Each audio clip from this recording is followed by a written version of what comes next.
Hello बच्चों। तो आज मैं आपका फिर एक बार स्वागत करता हूं यति क्लासेस के यूट्यूब चैनल पर। जैसा कि हम यहां पर रेगुलरली सेशंस में कुछ इम्पोर्टेंट कंसेप्ट्स पर चर्चा करते रहते हैं, आज मैं जो लेकर आया हूं ना वो आपका दिल खुश कर देगा। अब आप कहेंगे कैसे? दिल खुश कर देगा मतलब है कि भाई रोटेशनल मोशन जो है जिससे कि आप सभी भयभीत होते हैं, उसका वो कंसेप्ट जो मोस्टली बच्चों को परेशान करता है, दैट इज प्योर रोलिंग। अब कई बच्चे सोच रहे होंगे प्योर रोलिंग तो बहुत इजी है sir, V equals to omega R. क्या ये इतना सहज है? आज देख लो कि क्या ये इतना सहज है क्या। तो आपको पता लग जाएगा कि प्योर रोलिंग में कितनी चीज़ें हैं और कितना डिस्क्रिप्शन है, और अगर इसको सही तरीके से ना समझा जाए तो ये बात तो कंफर्म है कि कंपटीशन में आने वाला सवाल आपको कहीं ना कहीं फंसा देगा। तो आज वो मौका है कि हम इस चीज़ को बिल्कुल क्लियर कर लें, प्योर रोलिंग के कंसेप्ट को एकदम ढंग से समझ लें कि होता क्या है। ठीक है बच्चों, चलो सबसे पहले तो पहली तो बात यही करते हैं कि प्योर रोलिंग होता क्या है। तो प्योर रोलिंग क्या होता है भाई? अगर मैं आपसे कहूँ कि भाई late assume this is the tyre, assume करने की जरूरत नहीं, दिखाई दे रहा है, और इसकी आगे की तरफ कुछ ट्रांसलेशनल स्पीड है, ठीक है, VCM ले लो, और इसका कुछ ओमेगा ले लो, ओमेगा, ठीक है। अब एक चीज बताओ मुझे, कोई भी बॉडी है जो कि V स्पीड से जा रही है और मैंने तुमसे पूछा भाई इसके सर की स्पीड कितनी है, तो आप क्या कहोगे? V ही है। भाई अगर पूरी बॉडी V स्पीड से जा रही है तो उसका सर भी तो V ही स्पीड से जाएगा, और उसकी टांगे कितनी स्पीड से जाएंगी? V ही स्पीड से जाएंगी, है ना। तो अगर मैं कह रहा हूं कि ये पूरा टायर आगे की तरफ VCM से जा रहा है, तो इसका लेट एज्यूम ये लोअर मोस्ट पॉइंट है A और इसका अपर मोस्ट पॉइंट है B, तो लोअर मोस्ट पॉइंट कितनी स्पीड से आगे जाएगा? क्या सर? VCM से ही जाएगा, तो ये आगे जाएगा VCM से, ठीक है। कोई दुविधा तो नहीं इस बारे में? अब ओमेगा है, अब हम ये बात भी सर्कुलर मोशन में आपने पढ़ी ही होगी, अगर नहीं पढ़ी है तो पढ़ लो कि भाई कोई चीज अगर घूम रही है तो अगर ये ओमेगा से घूम रही है तो इसकी टेंजेंशियल वेलोसिटी कितनी होती है? V equals to omega R. यानी अगर ये ओमेगा से घूम रहा है तो इस पॉइंट की जो स्पीड होगी, चूंकि यूं घूम रहा है तो इस पॉइंट की रोटेशनल इफेक्ट के कारण से जो टेंजेंशियल स्पीड होगी पीछे की तरफ, वो कितनी होगी भाई? Omega R. यानी ये जो लोअर मोस्ट पॉइंट है इसकी आगे है VCM और पीछे है ओमेगा आर। यानी ओवरऑल अगर मैं पूछूं तो भाई आगे की तरफ इसकी नेट वेलोसिटी होगी VCM माइनस ओमेगा आर। अब बात क्या है, सबसे पहले आपको ये समझना पड़ेगा कि स्लिपिंग या रोलिंग, प्योर रोलिंग कहते किसे हैं। तो इसके लिए एक एग्जांपल से समझाता हूं, ध्यान से सुनिएगा। जैसे कि मेरे पास एक ये, सॉरी माइक गिर गया मेरा, ठीक है, अभी थोड़ी देर के लिए लगा देते हैं इसे। जैसे कि मानिए कि ये मेरे पास एक डब्बा है, कुछ सर्कुलर है, ट्रायंगुलर बना हुआ है, उससे थोड़ा बेटर फीलिंग आएगी। तो ये सरफेस है जिसके ऊपर मैं इसे रोल करना चाह रहा हूँ। अब अगर मैं इसे रोल करता हूँ लाइक दिस, और ये सरफेस है तो ये आगे बढ़ रहा है और रोल कर रहा है, दिख रहा है आपको? थोड़ा सा गौर कीजिएगा इसके पॉइंट ऑफ कांटेक्ट में और इस सरफेस के ऊपर, ध्यान से देखिएगा दोनों को, कि जब मैंने इसको ऐसे रोल किया तो इसका जो पॉइंट था और ये जो सरफेस है, मेरे हथेली जो है, वो जो सरफेस है, जब ये इस पर रोल हो रहा है तो इनका पॉइंट ऑफ कांटेक्ट और सरफेस में रिलेटिव मोशन है क्या? ध्यान से देखो, पॉइंट ऑफ सरफेस में, भाई ऊपर से तो बॉडी आगे जा रही है, पर वो जो पॉइंट है कांटेक्ट में, जो पॉइंट है उस पॉइंट में और सरफेस में रिलेटिव मोशन है क्या? दिखा? नहीं है, क्योंकि पॉइंट तो अड़ा हुआ है ना उससे, वो थोड़ी कहीं जा रहा है, पॉइंट तो वही है, तो रिलेटिव मोशन नहीं है। तो अगर पॉइंट में, पॉइंट ऑफ कांटेक्ट में और सरफेस में रिलेटिव मोशन ना हो तो उसे कहते हैं प्योर रोलिंग। लेकिन अगर ऐसा होता, यूं यूं हो रहा होता, यानी रिलेटिव मोशन हो रहा होता, तो इसे कहते हैं स्लिपिंग। यही तो होता है स्लिप का मतलब। तो पहले तो कंसेप्चुअल समझेंगे कि स्लिपिंग और प्योर रोलिंग क्या होता है, ठीक है। अब जरा ध्यान से देखो, मैंने कहा जैसे कि नीचे वाला जो पॉइंट है A, उसके आगे जाने की टेंडेंसी है VCM माइनस ओमेगा आर। अब जो सरफेस है, मान लो अर्थ है, सरफेस क्या है, मान लो अर्थ है, ये जो सरफेस है जिस पर ये टायर घूम रहा है, ये सरफेस अर्थ है, तो ऑब्वियसली स्टेगनेंट है, रुकी हुई है। तो इसके हिसाब से, इस सरफेस के हिसाब से ये पॉइंट की जो आगे जाने की वेलोसिटी है, ये अगर ये प्योर रोलिंग है, अगर ये प्योर रोलिंग का केस है बच्चों, तो मैं जानता हूं कि इन दोनों चीजों में रिलेटिव मोशन नहीं होना चाहिए, यानी कि VCM minus omega R zero होना चाहिए, होना चाहिए कि नहीं। So this is the condition of pure rolling in this case. अब कई बार बच्चे कहते हैं कि सर क्या ऐसा भी हो सकता है, क्या ये पॉसिबल है कि ये कंडीशन ना वैलिड हो प्योर रोलिंग में? बिल्कुल है। कैसे है, ध्यान से देखें। मान लो ये जो नीचे वाली सरफेस है, ये अर्थ ना होकर कोई ब्लॉक होती और ये ब्लॉक आगे की तरफ जा रहा होता V0 वेलोसिटी के साथ, ठीक है।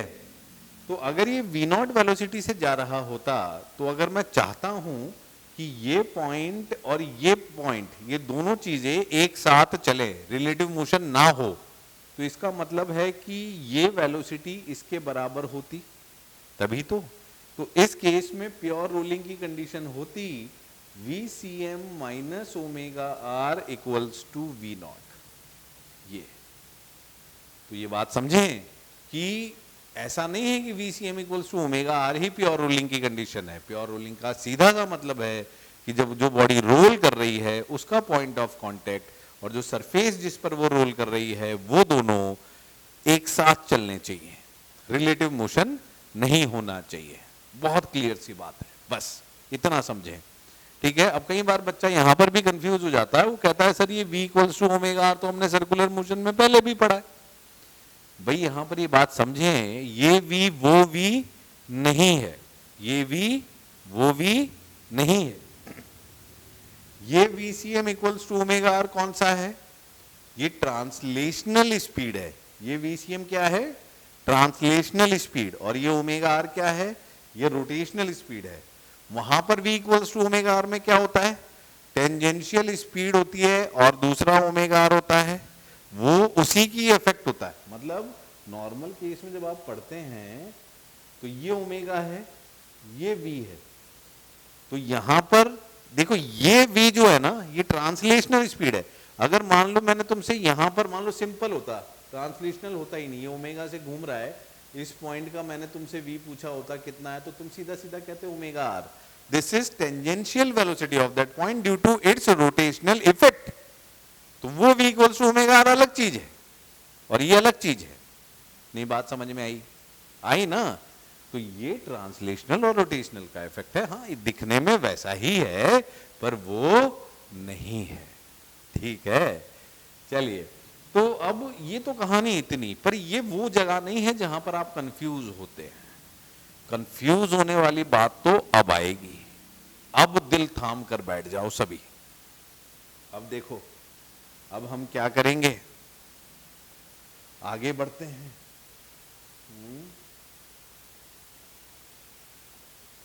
चलो आ जाओ भाई, दिल थाम के बैठो सब। अब आ रहा है फ्रिक्शन। क्या आ रहा है? फ्रिक्शन। कई बार हम देखते हैं कि भाई फ्रिक्शन कभी तो रोलिंग में पीछे लगता है, कभी आगे लगता है, कभी लगता ही नहीं है। तो ये क्या कंडीशंस होती हैं जिस पर कि प्योर रोलिंग में ये सारी बातें हमें समझ में आए? ठीक है, तो चलिए ये चीज देख लेते हैं एक बार। मान लो वही सारी कहानी तो वही है, ये टायर आगे जा रहा है VCM से और ओमेगा इसका रोटेशन है ओमेगा से। यहाँ पर एक केस लेते हैं। पहला केस है कि अगर VCM ओमेगा आर से बड़ा है, भाई सीधी सी बात है, सबसे लोअर मोस्ट पॉइंट की आगे बढ़ने की टेंडेंसी कितनी होती है, वो अभी लास्ट केस में हमने सीखा। कितनी होती है बता दो मुझे, सभी होशियार हो तुम। VCM माइनस ओमेगा आर, ये तो होती है। ग्राउंड मान लेते हैं, ग्राउंड है यहां पर नीचे, है ना। अब अगर VCM ओमेगा आर से बड़ा है तो VCM minus omega R zero होगा क्या? नहीं होगा। तो तो यानी अगर ये जीरो नहीं है इसका मतलब है कि यहाँ पर कुछ वेलोसिटी है। वेलोसिटी है मतलब इस पॉइंट की आगे बढ़ने की टेंडेंसी है, और अगर किसी चीज की आगे बढ़ने की टेंडेंसी हो तो फ्रिक्शन उसे रोकता है, यानी फ्रिक्शन इसमें पीछे की तरफ लगेगा। अच्छा, अगर फ्रिक्शन इसमें पीछे की तरफ लगेगा बच्चों, तो अपने आप सोचकर बताओ कि फ्रिक्शन क्या ओमेगा को सपोर्ट कर रहा है कि अपोज कर रहा है? सपोर्ट कर रहा है। भाई फ्रिक्शन अगर यूं लगे रहेगा तो यानी वो टायर को ऐसे घुमाना चाह रहा है, यानी ओमेगा को सपोर्ट करेगा। अच्छा, वेलोसिटी को सपोर्ट कर रहा है कि अपोज कर रहा है? अपोज कर रहा है, क्योंकि वेलोसिटी आगे है और फ्रिक्शन पीछे है। ठीक है, यानी इस केस में फ्रिक्शन क्या करेगा, ओमेगा को तो इंक्रीज करेगा पर VCM को डिक्रीज करेगा। यानी ओमेगा अगर इंक्रीज होगा तो ओमेगा आर वाली टर्म बढ़ेगी और VCM वाली टर्म डिक्रीज होगी। भाई पहले VCM ज्यादा था, अब कम हो रहा है, ओमेगा आर कम था, अब ज्यादा हो रहा है, तो यानी एक समय ऐसा आएगा जब ये कम होकर और ये बढ़कर दोनों बराबर हो जाएंगे, यानी कि VCM ओमेगा आर के बराबर हो जाएगा। तो फ्रिक्शन पीछे की तरफ लगा, और जैसे ही बराबर हो गया इसके भाई तो प्योर रोलिंग की कंडीशन है, फिर प्योर रोल होने लगेगा, प्योर रोल होने लगा तो ये चीज जीरो हो गई, यानी रिलेटिव मोशन नहीं है, फ्रिक्शन हट जाएगा, फ्रिक्शन अब नहीं लगेगा। बोलो हाँ के ना? अब दूसरा केस लेते हैं, अगर VCM ओमेगा आर के बराबर है। ठीक है, अब जैसे कि एक केस है, अब दूसरा क्वेश्चन, बाकी सारी चीजें वही हैं, ये VCM और ये ओमेगा आर, सॉरी ओमेगा। अब अगर नेक्स्ट केस क्या था कि अगर ओमेगा आर ज्यादा है VCM से, अगर ये केस है ओमेगा आर ज्यादा है VCM से, तो अब क्या होगा, अब ओमेगा आर ज्यादा है मतलब कि इस टायर की जो पीछे जाने की वेलोसिटी थी वो ओमेगा आर थी और आगे जाने की VCM थी, तो ओमेगा आर ज्यादा है, यानी अब इस टायर की ये लोअर मोस्ट पॉइंट की पीछे जाने की टेंडेंसी होगी with the speed omega R minus VCM। अब अगर ये पीछे जाना चाहेगा बच्चों तो फ्रिक्शन किधर लगेगा, आगे की तरफ, यानी फ्रिक्शन लगेगा आगे की तरफ। फ्रिक्शन अगर आगे लगेगा तो अब मुझे जरा देखकर बताओ कि फ्रिक्शन ओमेगा को सपोर्ट कर रहा है कि अपोज कर रहा है? अपोज कर रहा है, क्योंकि अब फ्रिक्शन इधर घुमाना चाह रहा है, ओमेगा इधर है, तो इस बार फ्रिक्शन ओमेगा को डिक्रीज कर रहा है। अच्छा, V के सपोर्ट में है कि अपोज में? V इधर है, फ्रिक्शन भी फोर्स इधर ही लगा रहा है, तो V को सपोर्ट कर रहा है, यानी VCM को इंक्रीज कर रहा है। अब जरा इधर देखो, ओमेगा डिक्रीज तो ओमेगा आर डिक्रीज होगा। ओमेगा आर ऊपर था, V नीचे था, ओमेगा कम हुआ, V बढ़ा, तो फिर बीच में एक पॉइंट आएगा जहां पर दोनों बराबर हो जाएंगे, यानी फिर एक जगह पर VCM equals to omega R हो जाएगा, and this is the condition of again pure rolling, और प्योर रोलिंग स्टार्ट हो जाएगी बच्चों। इस केस में फ्रिक्शन कहां लग रहा है? अपोजिट लग रहा है। सच है। अब मेरा एक सवाल है आप सभी से, आप सभी ध्यान से सोचकर बताएंगे कि भाई अगर मान लो कोई भी सर्कल है, कोई भी व्हील है, ये अपना एक व्हील है, और मान लो कि ये व्हील एक सरफेस पर है, ठीक है, और ये वही सारी कहानी कि भाई VCM है और ओमेगा है। अगर मैं आपसे कहूं कि मैंने इस व्हील को VCM कुछ ट्रांसलेशनल वेलोसिटी ऐसे कोई चक्री ली, उसे घुमाया, ओमेगा भी दिया और आगे की तरफ ऐसे पुश करके VCM देकर ओमेगा देके एकदम जमीन पे छोड़ दिया, यहाँ पे फ्रिक्शन है। अगर मैंने वेलोसिटी और ओमेगा कुछ ऐसी दी हैं कि वो प्योर रोलिंग की कंडीशन को सेटिस्फाई कर रही हैं, तो मेरा सवाल ये है कि क्या यहां पर फ्रिक्शन लगेगा? लगेगा क्या? नहीं लगेगा। क्यों नहीं लगेगा? क्योंकि इस पॉइंट के आगे मूव करने की टेंडेंसी नहीं होगी। तो इसका मतलब है कि प्योर रोलिंग विदाउट फ्रिक्शन होती है? होती है, बिल्कुल होती है। तो प्योर रोलिंग विदाउट फ्रिक्शन होती है भाई। अब मैं दूसरा सवाल पूछता हूं, क्या ये पॉसिबल है कि प्योर रोलिंग हो रही हो और फ्रिक्शन लग रहा हो? सोचो सोचो, क्या ये पॉसिबल है कि प्योर रोलिंग हो रही हो और फ्रिक्शन लग रहा हो?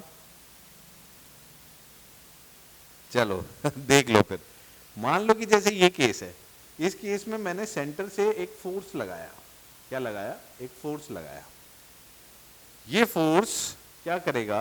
VCM को बढ़ाएगा, VCM को इंक्रीज करेगा। रोटेशन में तो इफेक्ट नहीं डालेगा क्योंकि सेंटर से लगा रहे, तो VCM बढ़ेगा, ओमेगा वैसा ही रहेगा। अभी क्या होगा? VCM बढ़ने के कारण से तो ये जो लोअर मोस्ट पॉइंट की जो वेलोसिटी थी VCM माइनस ओमेगा आर, पहले तो ये जीरो थी, पर अब VCM बढ़ा तो यानी इस पे कुछ पॉइंट में कुछ आ गई वेलोसिटी। अब जैसे ही यानी कि जस्ट मानो कि हल्का सा मैंने फोर्स लगाया तो इसकी हल्की सी वैल्यू बढ़ने को हुई, तो जैसे इसकी वैल्यू बढ़ने को होगी फ्रिक्शन पीछे लगेगा क्योंकि रिलेटिव मोशन होने के चांसेस है। और जैसे ही फ्रिक्शन पीछे लगा, फ्रिक्शन इस ओमेगा को बढ़ा देगा, तो ओमेगा को बढ़ाएगा तो ऐसे बढ़ाएगा कि वापस, क्योंकि फ्रिक्शन तो यही चाहता है ना रिलेटिव मोशन ना हो, तो ऐसे बढ़ाएगा कि वापस VCM minus omega R zero हो जाए। समझ रहे हैं मेरी बात को? और ये फ्रिक्शन कौन सा होगा? स्टैटिक या काइनेटिक? स्टैटिक, क्योंकि अभी तक उसने जीरो बना के रखा हुआ है। देखो बॉडी आगे मूव कर रही है पर ये जो पॉइंट ऑफ कांटेक्ट है ये नहीं मूव कर रहा है, यानी दोनों सरफेसेस के बीच में रिलेटिव मोशन जीरो है, इसलिए स्टैटिक फ्रिक्शन। बोलो समझे कि नहीं? यानी फ्रिक्शन लग रहा है और रोलिंग हो रही है, तो रोलिंग में दोनों चीजें होती हैं। ऐसा भी पॉसिबल है कि स्टैटिक फ्रिक्शन के साथ प्योर रोलिंग हो, और ऐसा भी हो सकता है कि प्योर रोलिंग हो रही हो तो फ्रिक्शन की जरूरत ही ना पड़ रही हो। It is depending upon the situation कि क्या है। समझे? प्योर रोलिंग बहुत अच्छा कंसेप्ट है बच्चों, बड़े अच्छे से तुम्हें समझ में आना चाहिए, बड़े अच्छे से आप इसे समझें। बस आप पॉइंट ऑफ कांटेक्ट और सरफेस के रिलेटिव मोशन को अगर समझ लेंगे तो प्योर रोलिंग बिल्कुल क्लियर हो जाएगी बच्चों। ठीक है? तो ठीक है, आज फिर मैं एक कंसेप्ट को समझाने की कोशिश की और उम्मीद है कि सफल रहा हूँगा। मेरी सफलता भी इसी में है कि आपको समझ में आ जाए, और अगर बच्चों आपको ये कंसेप्ट्स अच्छे लग रहे हों तो स्टे ट्यून्ड विद अस, और मज़ा आए तो सब्सक्राइब भी कर लो। तो फिर मिलेंगे किसी नए वीडियो में, कुछ नया और लेकर, कुछ ऐसा लेकर जो ओरिजिनली शायद बच्चों को ना समझ में आता हो। मैं कोशिश करूं, प्रयास करूं और आपको समझ में आ जाए, तो बस इससे अच्छी बात और क्या है। Thank you.